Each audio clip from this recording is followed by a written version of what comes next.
जो है 25-26 सीटों पर चुनाव माइनॉरिटी फ्रंट खुद लड़ने जा रही है और बाकी सीटों पर जो है हम जो योग्य उम्मीदवार और अच्छी उम्मीदवार हैं जिनकी छवि अच्छी है उनको सपोर्ट करेंगे। मेरा आसाम में मेन मुद्दा है एजुकेशन डेवलपमेंट, माइनॉरिटी का डेवलपमेंट, माइनॉरिटी का एम्प्लॉयमेंट, रोज़गार। ये जो है माइनॉरिटी बहुत पिछड़ी चली जा रही है।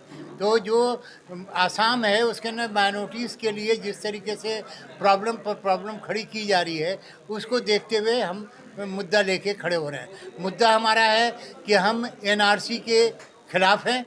हम एनआरसी अगर हमारी सरकार आती है तो हम एनआरसी लागू नहीं होने देंगे। दूसरी बात है कि हम जो भी सरकार बनेगी हम उसमें जो है पार्टनरशिप चाहते हैं कि जो हमारी जनता है उनकी भूमिका पूरी तरीके से सरकार के अंदर हो और सरकार के साथ हम कदम से कदम मिला करके चल सकें। सुप्रीम कोर्ट का एक फैसला हुआ, उस पर एनआरसी हो चुकी, एक एनआरसी ऑलरेडी हो चुकी, जो आसाम में होना था हो चुका। अब आइंदा के लिए हम नहीं चाहते हैं कि कोई एनआरसी पूरे देश में हो। सवाल है कि बीजेपी हर जगह पे जाके यही धमकी देती है, चाहे वो कलकत्ता का मैदान हो चाहे वो पटना का मैदान हो। यही उनके बीजेपी के अध्यक्ष कहते हैं कि हम इस देश में एनआरसी लागू करके रहेंगे। एनआरसी लागू करने का मतलब है कि आप मुझे धमकी दे रहे हैं ना इस देश के अंदर। तो हम धमकी से नहीं डरने वाले हैं। हमारी जनता जो है वो जनता सेकुलर है और जनता आपस में मिल करके भ्रष्टाचार, हम कहते हैं कि बीजेपी से ज़्यादा भ्रष्टाचार कौन है। भ्रष्टाचार का सबूत अभी मैं दे देता हूँ।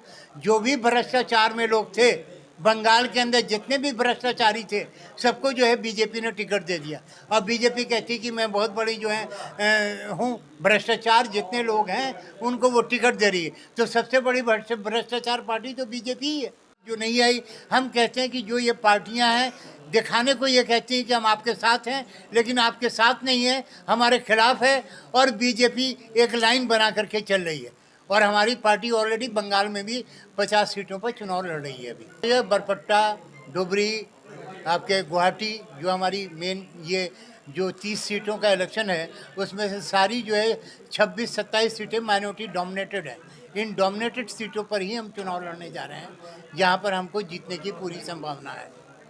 मतलब समझते हैं माइनॉरिटी का मतलब है कि जो आदमी की लिंग्विस्टिक माइनॉरिटी और जिसके साथ भी इंसाफ नहीं हो रहा है उसको मैं माइनॉरिटी मानता हूँ। सबसे ज़्यादा अगर बैकवर्ड इलाका है पूरे आसाम में तो डुबरी, बरपट्टा, ये सारा लोअर आसाम का इलाका सबसे अनडेवलप एरिया है। आज तक डेवलपमेंट नहीं हुआ।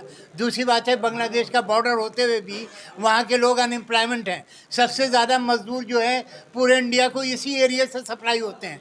तो सवाल है कि जब यहाँ पे एम्प्लॉयमेंट और रोज़गार नहीं है, चाय बागान में भी काम नहीं हो रहा है, उनको रोज़गार एम्प्लॉयमेंट नहीं दे रहा है। भारत सरकार कहती है कि सबका विकास, सबका साथ का नारे देने के बाद आखिर एम्प्लॉयमेंट कहाँ है, आपको रोज़गार कहाँ मिल रहा है? अगर मिल रहा तो आप हमें बता दो। हमारी लड़ाई है डेवलपमेंट के लिए, विकास के लिए।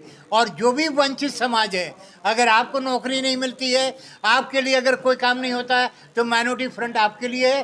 क्योंकि माइनॉरिटी का मतलब होता है कि माइनॉरिटी को जो नाइंसाफ जिसे हो वो माइनॉरिटी है, चाहे वो दलित हो, चाहे मुसलमान हो, चाहे ब्राह्मण हो, चाहे कोई भी हो, राजवंशी हो, ये सारे माइनॉरिटी।